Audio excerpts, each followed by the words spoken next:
Hi, everyone. My name is Tricia Hamilton, and I'm a member of the OPWA Education Committee, as well as a board member. The Ontario Public Works Association, our mission statement is connecting the public works community, and I'm very happy to have everyone here for our fourth Ontario Public Works Connects, which is our free webinars talking about different relevant topics within public works. Just a note, we are always looking for new topics. So if your organization has a topic which might be of interest, feel free to let us know about that. To find out more about the OPWA, I'd encourage everyone to visit our website. We have a number of events as well as committees who are looking for members, which is a great way of getting engaged in the public works community. OPWA is a not-for-profit organization. We are the Ontario chapter of the Canadian Public Works Association and the American Public Works Association. We have over 600 members of the public works community, as well as branches in Niagara and Ottawa. And again, I'd encourage you to visit our website to find out more about our organization. For today's session, just a few notes. All of your microphones are muted and your cameras are turned off. So any questions you have, we would ask that you add them to the Q&A box throughout the webinar. And then at the end of the webinar, we'll go through and review the questions. Another note, this presentation is being recorded for your reference. And with that, I'll turn this over to Phil James, who is the manager of the Integrated Water Management Division within CBC. Thank you very much. Thank you, Tricia, and welcome everyone today. We're really happy to be presenting. As Tricia mentioned, my name is Phil James. I'm with Credit Valley Conservation. I'm the manager of the Integrated Water Management team. And a lot of the work that we do is looking at ways to overcome barriers to the implementation of green infrastructure, low impact development practices, which we'll give a little bit more detail on this morning. But I also have with me Shannon Malloy and Rohan Hakimi. Shannon is a specialist with the IWM team, and she's been with us since 2013. She first started off in the monitoring of low impact development performance features or practices, but her current role now is more in supporting innovative stormwater management studies, as well as collaborating with her municipal partners to implement green infrastructure projects in the ground. And I also have with us Rohan Hakimi. He's an engineering specialist with the IWM team, and he provides technical support for the implementation of LID and pollution prevention projects to improve our community resilience and protect the environment. And prior to this time at CBC, he worked in irrigation abroad and has a bachelor's and master's degree in environmental engineering from the University of Guelph. So with that, I think I'll just go to the next slide, which is just a quick overview of the presentation. So Shannon's gonna give a little bit of information on the background of the project. I'm going to touch on the Drainage Act process, and then I'm going to talk to you about the feasibility study that we initiated in Mississauga. There's going to be a technical component, feasibility, which I'll speak to, and then Rohan's going to talk about the financial feasibility study and kind of where we're going with this project, and then we'll conclude with summary and conclusions. So next slide. So just in a nutshell, this presentation really is going to be about how to implement green infrastructure on private property, existing urban areas, and how we're exploring the technical and financial feasibility of a communal stormwater management system on private property. So with that, I will pass it over to Shannon to take it from here.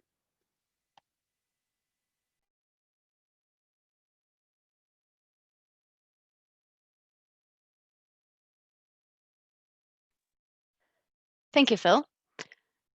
I echo your sentiments. We're excited to be here this afternoon to present over the lunch hour. So to kick it off with a little bit of background, I'll be presenting for the next about 15 minutes or so to share some background and really build the case for communal retrofits by aggregating private and public property together and looking at communal solutions with integrating low impact development retrofits. So to kick it off and going back to the basics,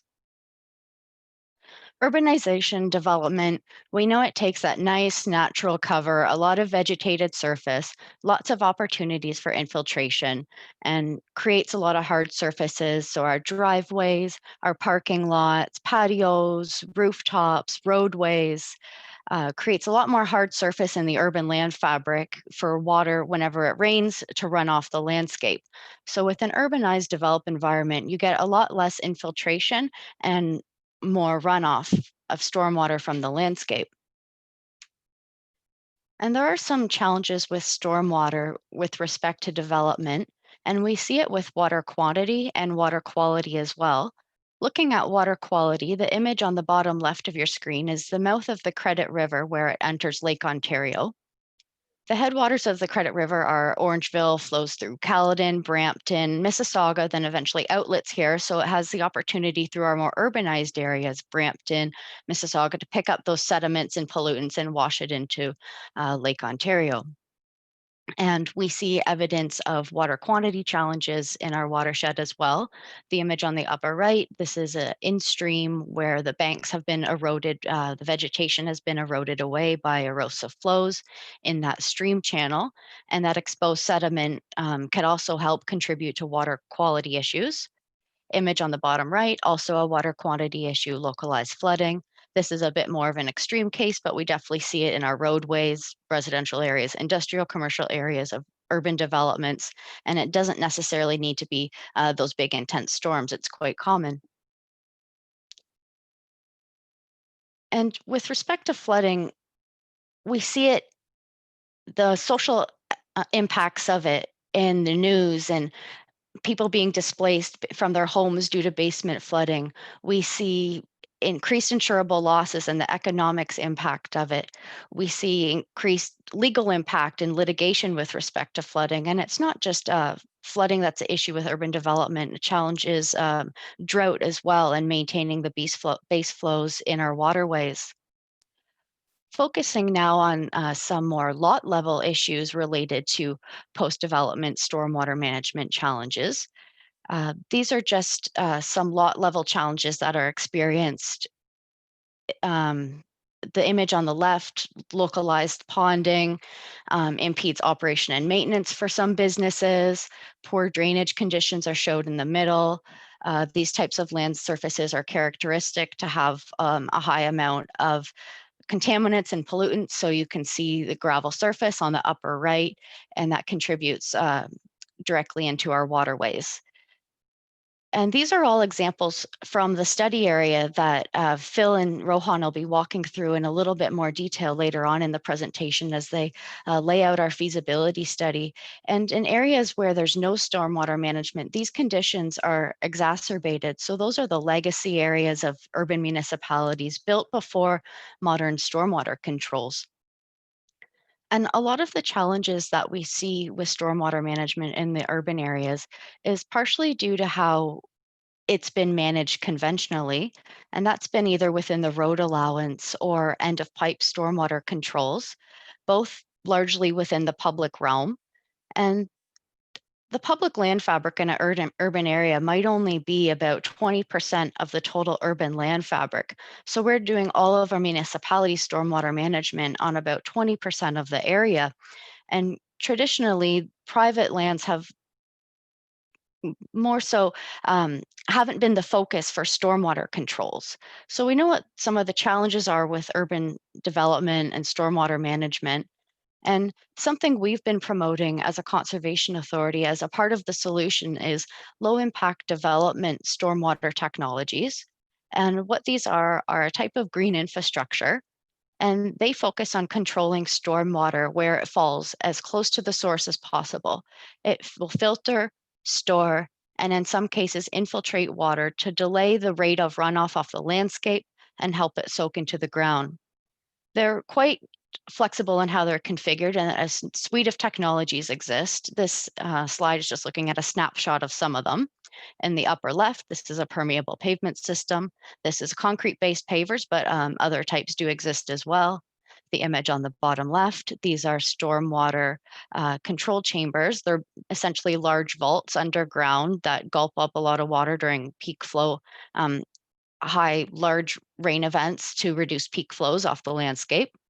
The two examples on the middle are bioretention facilities.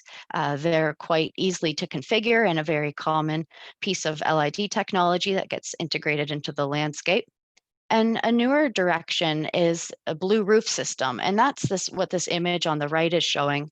Essentially, it provides some peak flow control by storing water on rooftops. We know a lot of urban areas can be characterized with industrial buildings with large flat roofs where the water gets conveyed to the storm sewer network, but there might be some opportunities to hold that water back on the roof and perhaps do a rainwater harvesting conservation opportunity as well. And we'll share a little bit more on that later in the presentation.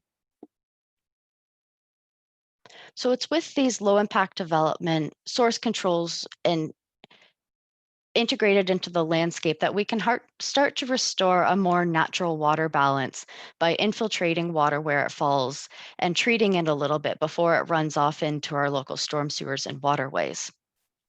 And we wanted to share a little bit more detail on how great LIDs can be and easily retrofitted into existing developments. So I have a few more slides on LIDs. One that we wanted to highlight, this is a little video of drone footage of bioretention, and it's showing some before construction footage and some construction during construction footage. And what we wanted to highlight on here is it's really great because in the during construction footage, you can see all the different layers of the system. So I'll play it and give a little commentary. So this is the before construction conditions. It's a road right of way in Brampton. You can see the boulevard on the left-hand side is a nice wide boulevard. It provided a good opportunity to be retrofit with stormwater controls because the road was to be resurfaced. This is looking at the site during construction. I'll explain the different layers of the feature, starting with the cell closest to the bottom of the screen. You can see there that they're adding a layer of topsoil as the drone's flying by.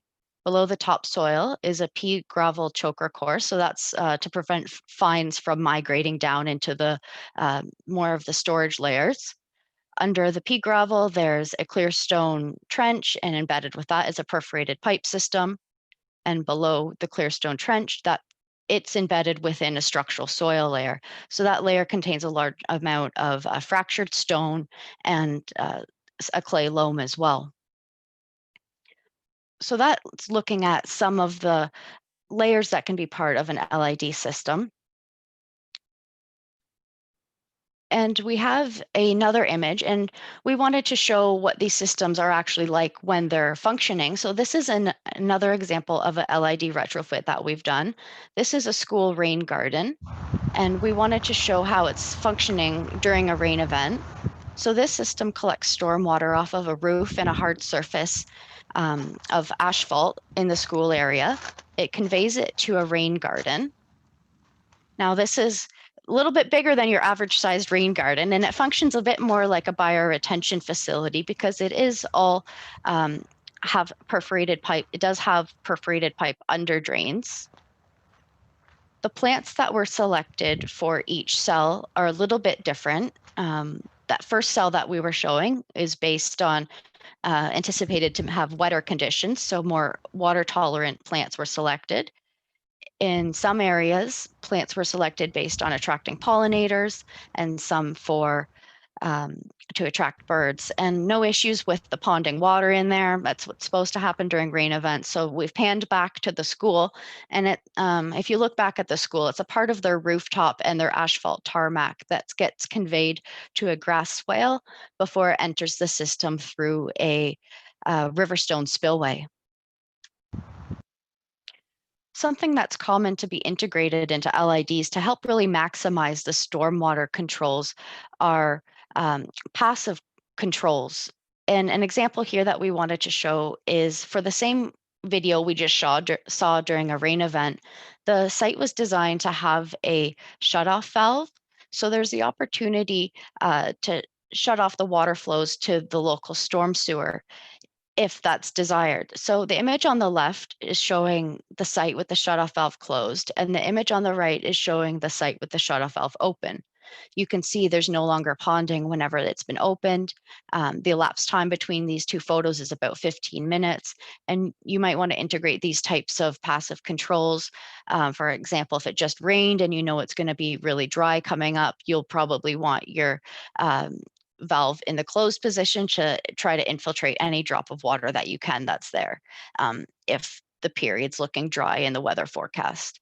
So that's an example of passive controls.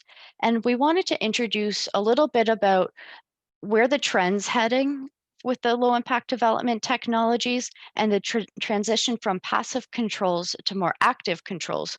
So I'm going to share a video that has a little bit of audio to help introduce this, and then I'll follow up.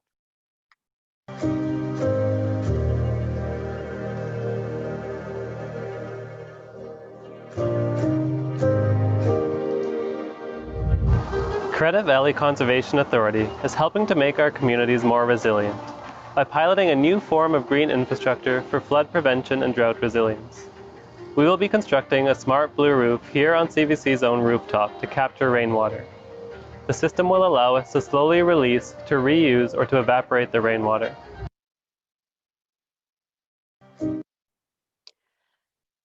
So we just wanted to include that because this is actually something that's very new to us, and we were allowed to make the announcement just a couple weeks ago formally, and it's something we're piloting on our own head office and integrating those smart active controls and evolving towards a more actively controlled system where we'll be using water level sensors and active controls and the Internet of Things to predict the weather, to really maximize the stormwater benefits of a blue roof system.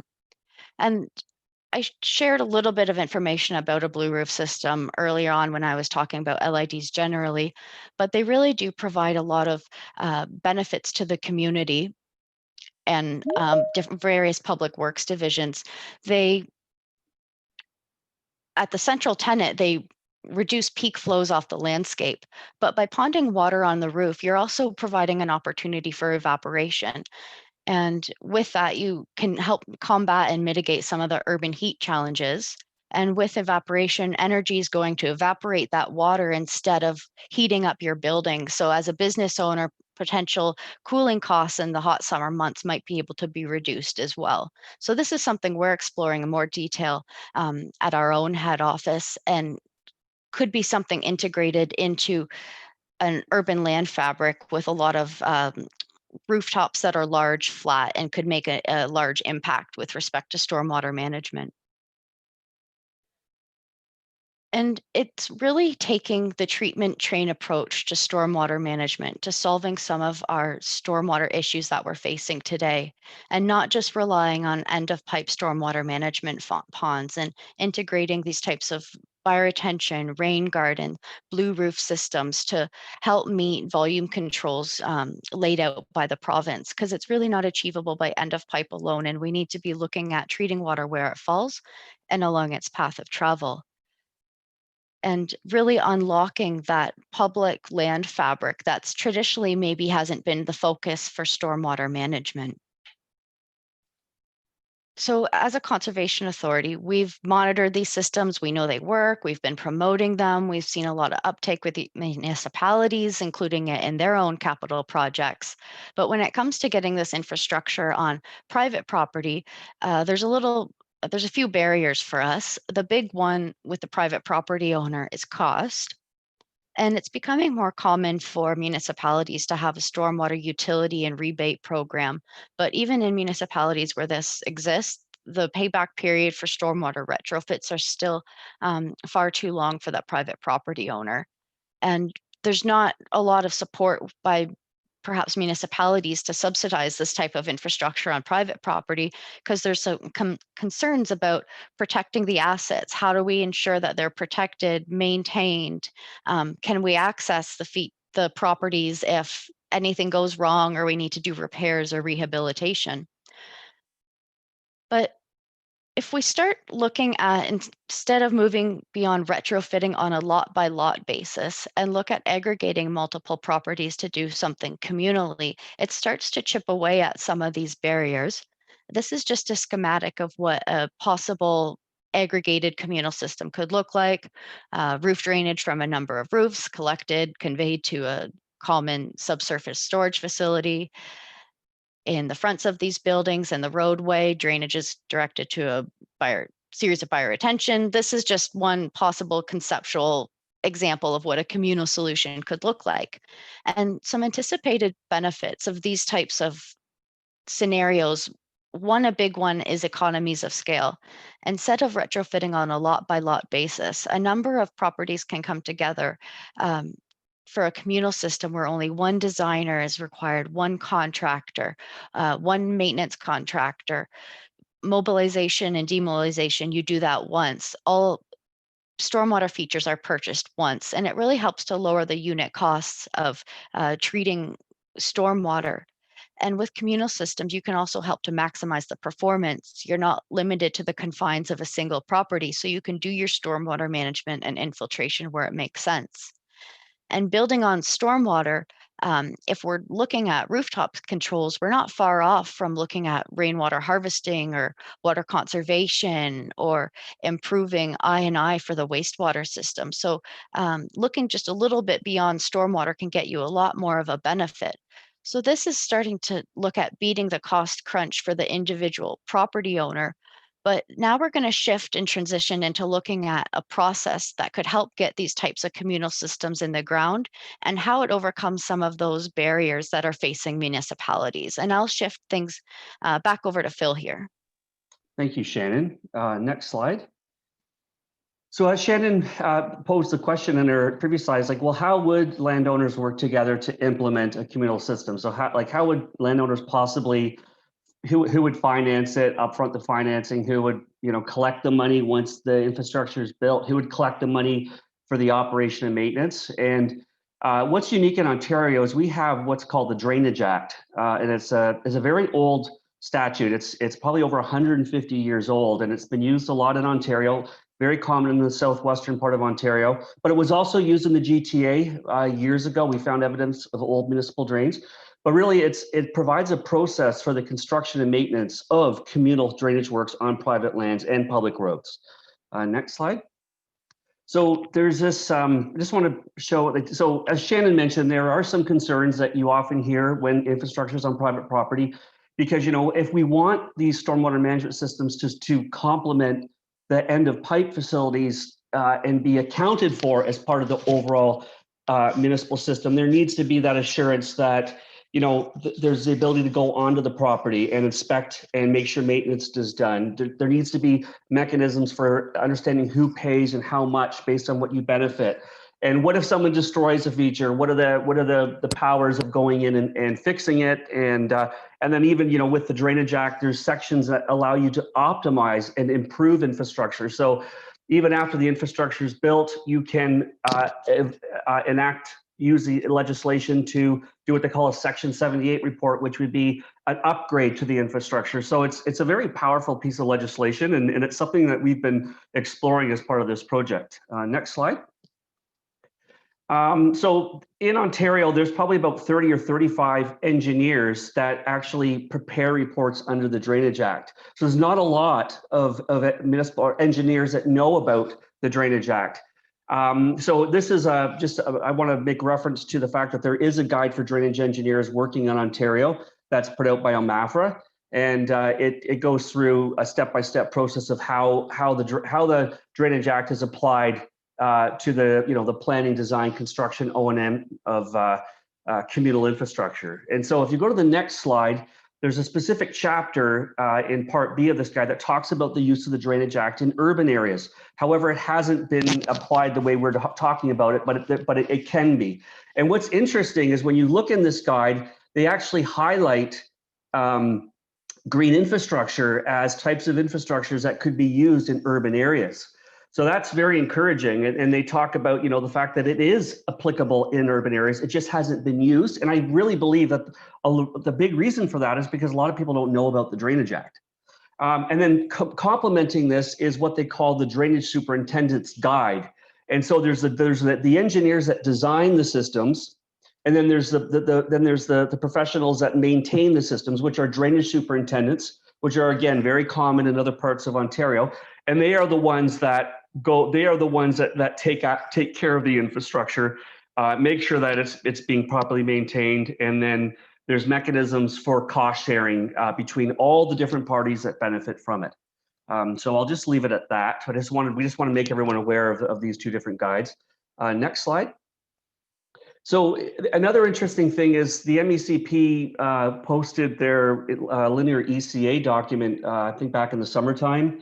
That's this new ECA for linear assets, and in that document, they actually recognize the potential of the Drainage Act for protecting infrastructure on private property to look at the full treatment train approach to managing stormwater, as Shannon mentioned. So how can you have complementary source and conveyance controls with end of pipe facilities so that you get that full holistic management of stormwater? So that was just something we want to mention as well, which was encouraging. Next slide. So what we want to do now is we want to walk you through this feasibility study. So we received some funding from the Federation of Canadian Municipalities. We received some funding support from City Mississauga and the region of Peel. And we were able to implement this feasibility study to look at, okay, well, how would you do these communal drainage systems in existing urban areas? Next slide.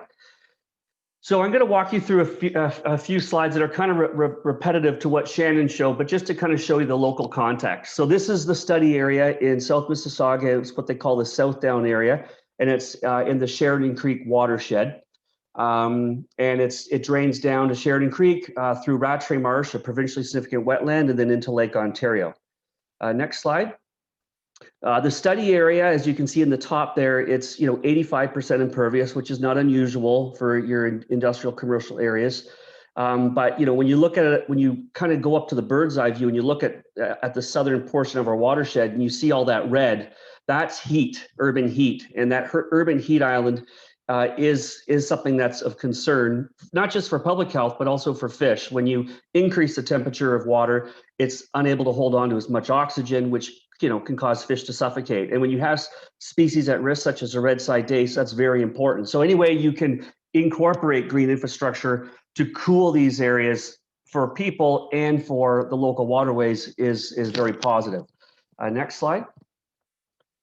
There's flooding, as Shannon mentioned, there are areas in the study area where there is flooding occurring after these big intense thunderstorms.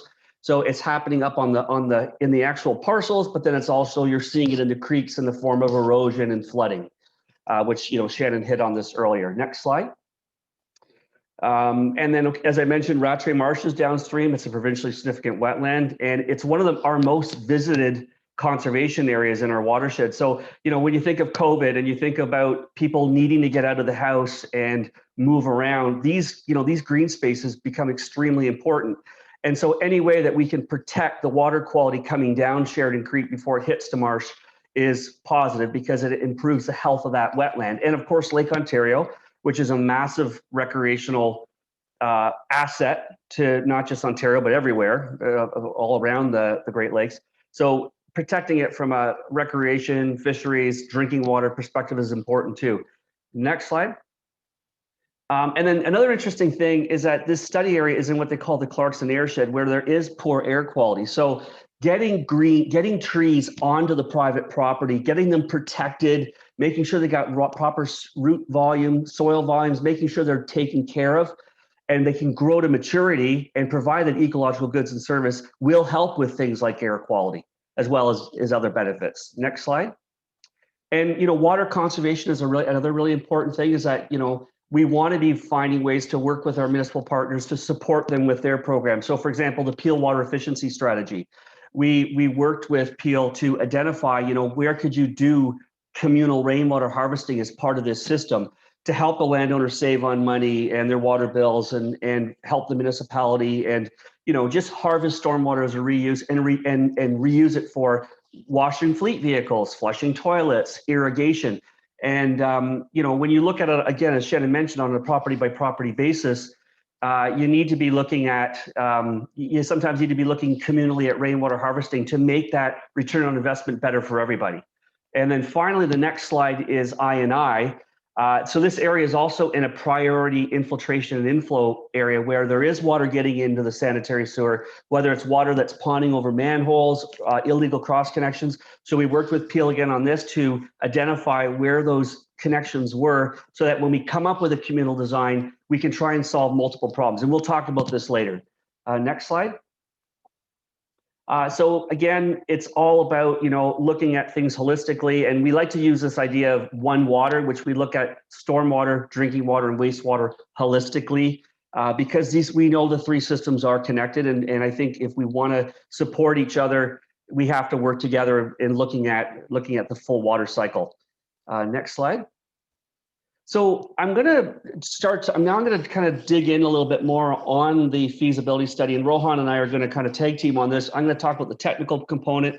Rohan's going to talk about the financial component. So I'm just going to mention, we followed that drainage engineer's guide that I referenced earlier in terms of the processes that drainage engineers take when they do municipal drainage systems. So we followed the same nomenclature for Southdown. So including that, the site survey, how we characterize the study area, the modeling, the conceptual design, how we estimated the total cost, how we calculated assessments, and that's basically who is benefiting from this infrastructure, and then how do you divide up the costs in a fair and equitable and transparent way to say here's how much you should pay based on the benefit you receive, and then future operation and maintenance schedules that say, okay, this again linked to the capital cost, the operation and maintenance costs also need to be shared based on who's benefiting from it, and then an engineer's report that's adopted in our bylaw. We won't get into that detail today, but that could be a whole other topic of conversation. Next slide. So the study area, I think that what I want to mention here is that this map that I'm showing you is just showing you how, when you start to look at these urban areas, the drainage systems are communal in a lot of ways. Like when you look at major system events, like a flood event, water spills off one property, goes into the other property, goes into the other property, because pipes and catch basins are only going to manage the minor system, but when those systems surcharge, the water then spills over land. And understanding the minor system and the major system is critical, because when you look at some of these areas, you can see they're hatched, like you see those line work, because sometimes the water goes in one direction for the minor system and spills another direction for the major system. So we broke this area down into branches, and each branch is sort of like what will be your communal design. And that, again, that branch convention is coming out of the Drainage Act. We came up with intervals and stations so that we can describe the infrastructure as it passes through the different properties. Next slide. And just high level, what we did is we did some modeling. We modeled pre-development conditions, because that's really our baseline in which we have to manage the stormwater. And then we looked at existing conditions to understand how much we've changed the hydrology. And then we did several scenarios. One scenario was a communal system that achieves a 50% credit on the stormwater guidelines. Another scenario was looking at how to maximize benefits and co-benefits. So going beyond stormwater, looking at I&I, solving I&I issues, looking at air quality, looking at water conservation. And then a fourth scenario was looking at what's the equivalent cost if you did it on public lands only. So next slide.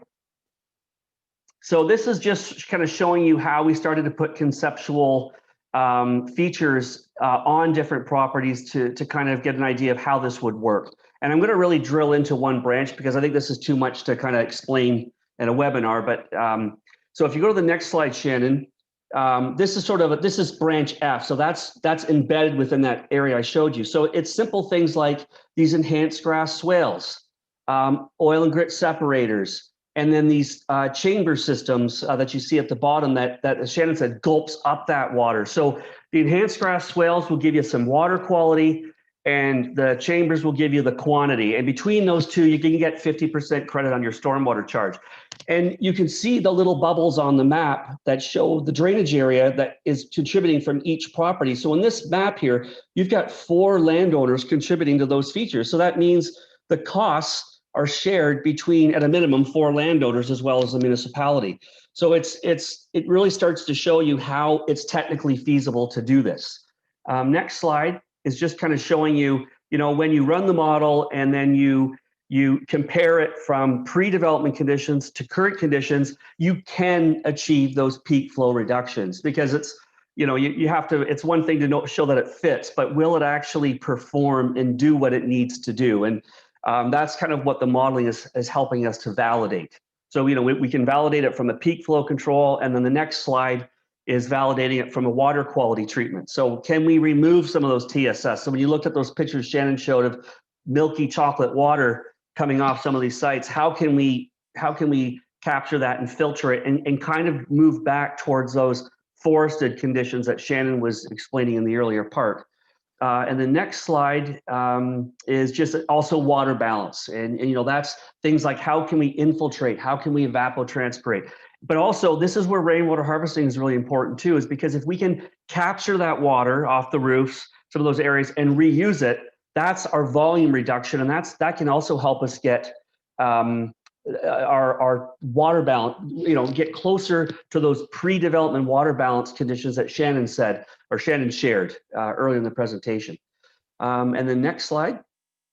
And I'm not going to go into this because I want to make sure we have enough time for Rohan's part. This is just showing that in some cases, just to get the 50% credit, you don't even need to do infiltration. You just need to do peak flow and water quality, but then you're not really capturing all the impaired processes that have happened through urbanization. So that's why the scenario 3 that we'll talk about later is important, that we can go beyond just the basics when we pool resources and work together.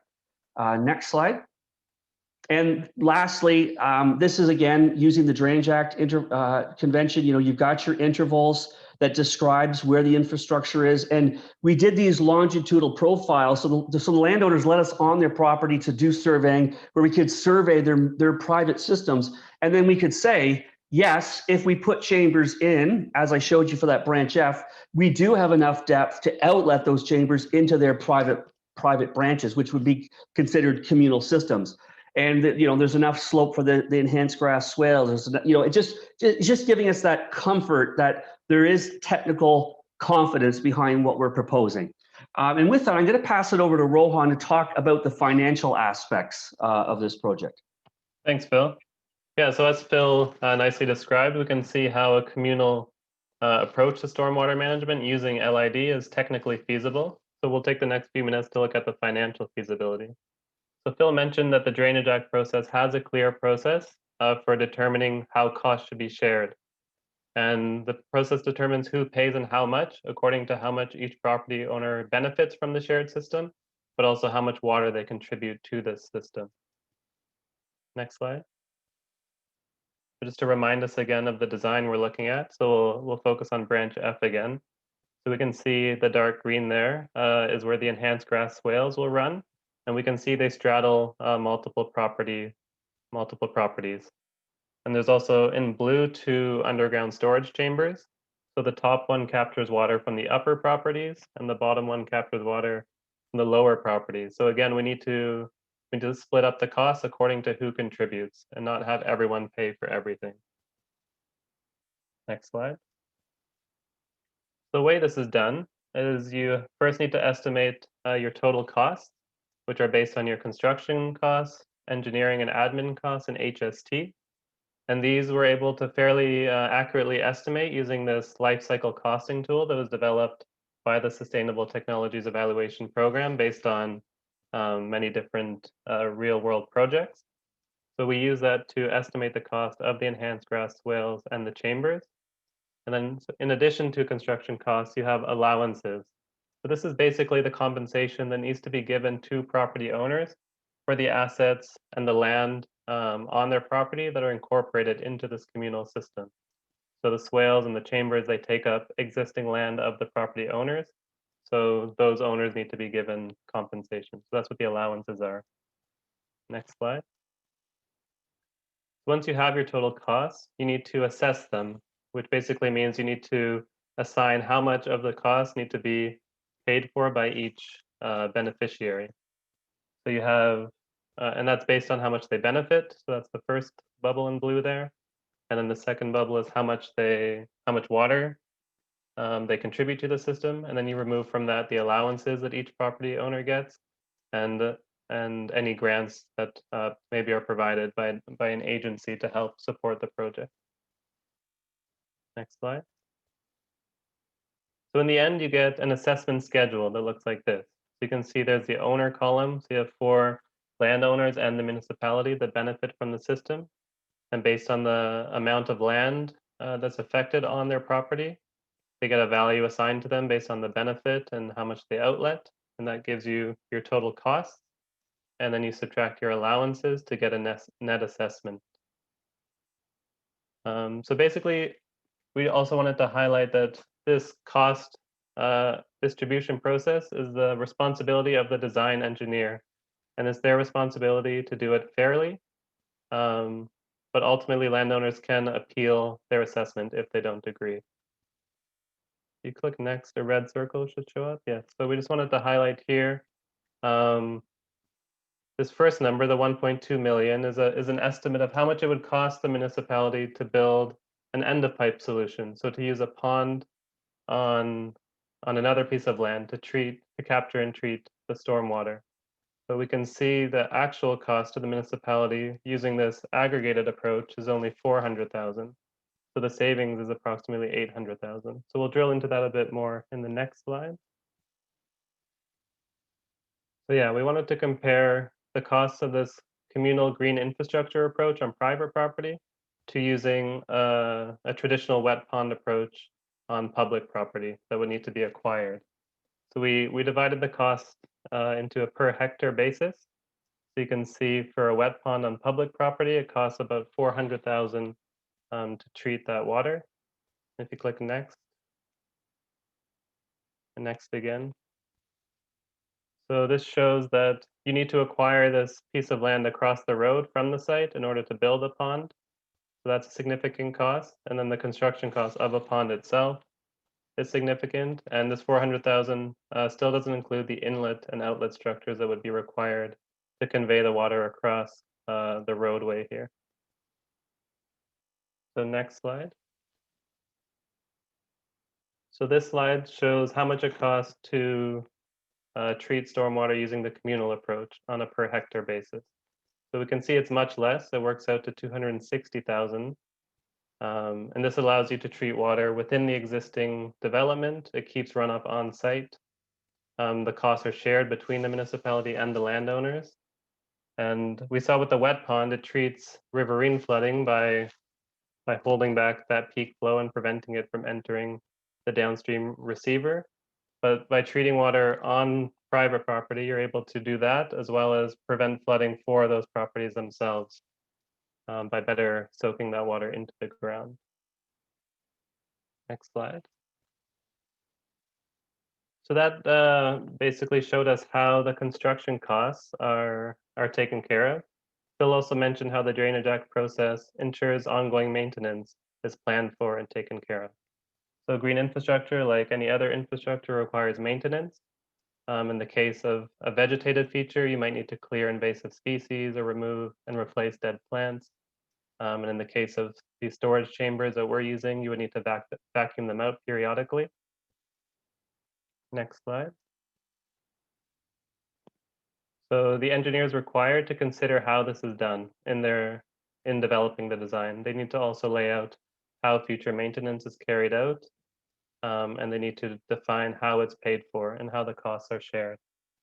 And as Phil mentioned before, as part of this process, a drainage superintendent is hired by the municipality, and they're the one who actually oversees and ensures that this operation and maintenance is carried out. And they do this on behalf of the municipality and the private landowners. Next slide. So this is the future assessment schedule. So similar to how the construction costs were split up and assigned to each property owner, each beneficiary, in the same way the maintenance costs are apportioned to all the different landowners. So this is just a quick example showing how different percentages are applied to different beneficiaries. Next slide.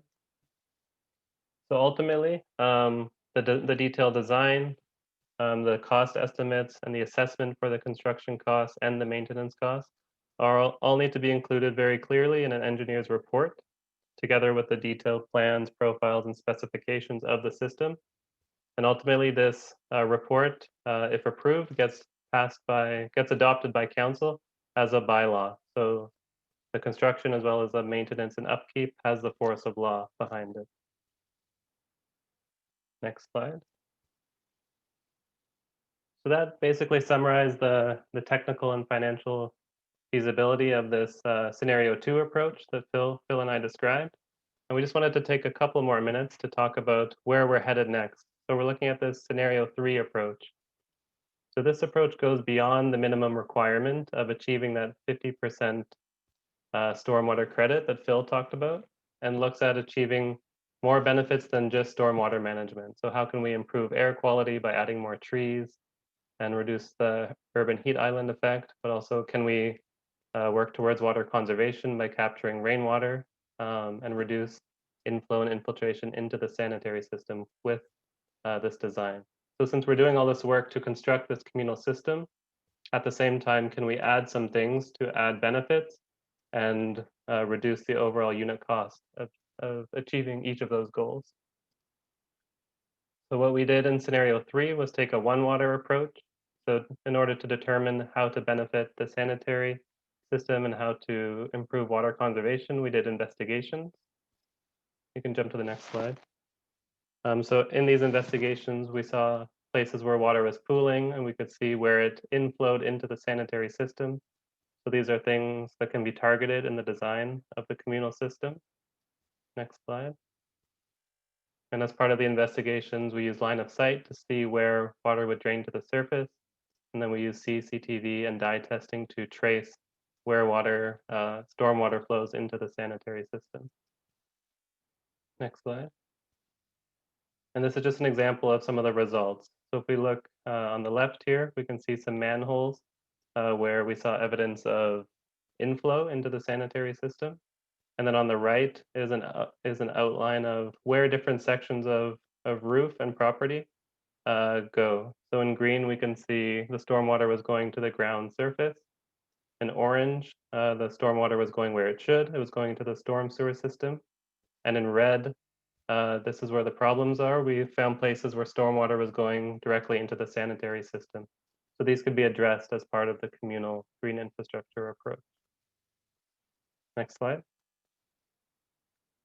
This table just summarizes the estimate of how much water was inflowing into the sanitary system through all of the manholes.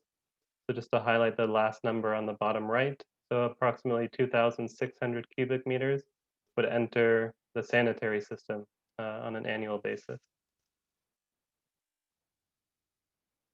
So that was the sanitary sewer investigation. So we also did water conservation investigations, looking at where is there demand for non-potable water, such as for truck washing, washroom, toilet flushing, and irrigation.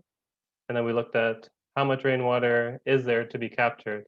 So we did a study that showed that 23% of the area is made up of roof. And on those roofs, about 28,000 cubic meters of rain falls every year. And there's a demand for 15,000 cubic meters of non-potable water. So a lot of that water can be met by rainwater. Next slide. So ultimately, as Phil mentioned, we're trying to take a one water solution, which provides many, many different benefits. So it prevents ponding on the property, improves drainage, reduces inflow into the sanitary system, reduces use of potable water by capturing rainwater, while at the same time achieving the initial goals, which were to manage peak flow and volume and to improve the quality of the runoff. Next slide. So then the question comes, how much does it cost for these additional benefits? So since a lot of the construction is taking place already, the cost was found can be seen to be marginal. So that difference in cost again needs to be assessed out. If you go to the next slide. So that marginal increase in cost needs to be assigned to additional beneficiaries. So we need to identify who's benefiting from these, from improved air quality, from reducing the urban heat island effect, from water conservation, etc. Next slide. And then this just gives kind of a summary of showing who the different beneficiaries are for the different benefits. So from flood risk reduction, you're not only benefiting the landowners, but also the municipalities because they're often considered liable for stormwater management. By improving air quality and heat island effect, you're also benefiting the municipality. So they could be a stakeholder that that pays into the total cost of the system. Next slide. So I'll pass it back to Phil just to wrap us up here, and then there'll be time for questions. Thanks, Rohan. So where we're at right now is we're in that scenario 3, where we're modeling the third scenario, which is basically what Rohan just went through, that takes in more benefits. So, the slide on the right here is just showing, as part of it, we would want to also pull in natural features. There's like, for example, pocket forests on these properties. So how could we incorporate in this third scenario those forests as part of the overall function of that communal system, and how would the landowner be compensated for making that green space part of the municipal system? And then going even further, there's some areas, where there's turf. Can we go in and reforest or put in meadows or wetlands tucked at the back of these properties that also work as part of the stormwater treatment train, but they're natural assets. So we're really trying to look at it as holistically as possible. And then we're running the model again to kind of understand, okay, well, what will some of these added benefits mean in terms of the water balance? So as I mentioned, we're looking at infiltration practices in scenario 3, but then if you're doing rainwater harvesting too, that's also achieving water balance through volume reduction and offsetting potable water use. So what does it all mean? And then how do you take those costs and say, okay, and approach different partners to say, listen, if we work together on this, we can all pay a smaller portion than if we tried to do it on our own. And you can stack the benefits. And then you've got the added protection of protecting the assets under a bylaw that that infrastructure will be protected into perpetuity. So we're hoping to have this feasibility study wrapped up in 2021 so that we can post it. And then what we'd love to do is take it a step further and actually implement a proof of concept. So, when you do these feasibility studies like the Smart Blue Roof project that Shannon shared, we did our feasibility study. And then once you show the technical and financial feasibility, you can then take that study and go to different funding partners and say, here's what we found, here's why it would be a good idea to do a proof of concept. And we have an area where we could work on, where we've done a lot of work already, and we got our relationships with landowners. So that's that's kind of where our vision is in terms of how we could take this from concept to actually proving it in the ground. So we're excited about that and the potential of where this could go and how this could benefit everybody. And then the final slide I just want to show is just, if you're interested in more information about this project, we do have a website page on the Sustainable Technology Evaluation Program website. It's called STEP. And there we've put white paper discussion papers, we've put fact sheets all about kind of the work that we've just talked about. If you want to kind of dig a little bit deeper and learn more. And then finally, just to wrap it up, if you do have questions after this webinar, feel free to reach out to myself, Shannon, and Rohan. There's our email address, and we'd be happy to talk to you.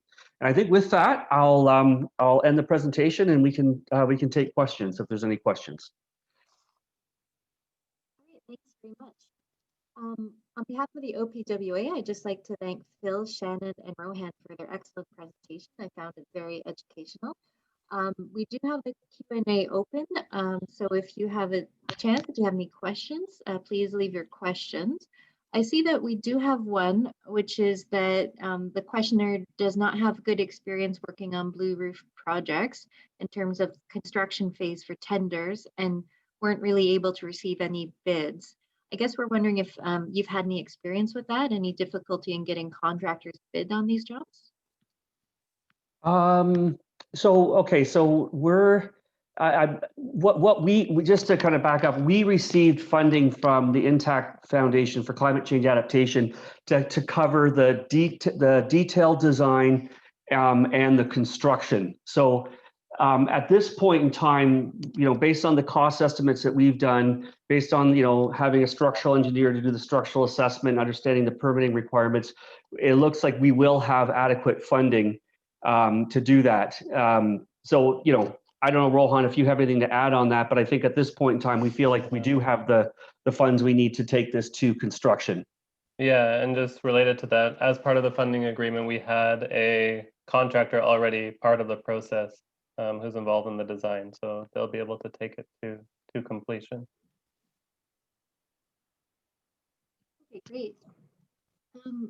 I did also have a question. For your feasibility study, you mentioned the landowners a few times that they were aware of the project.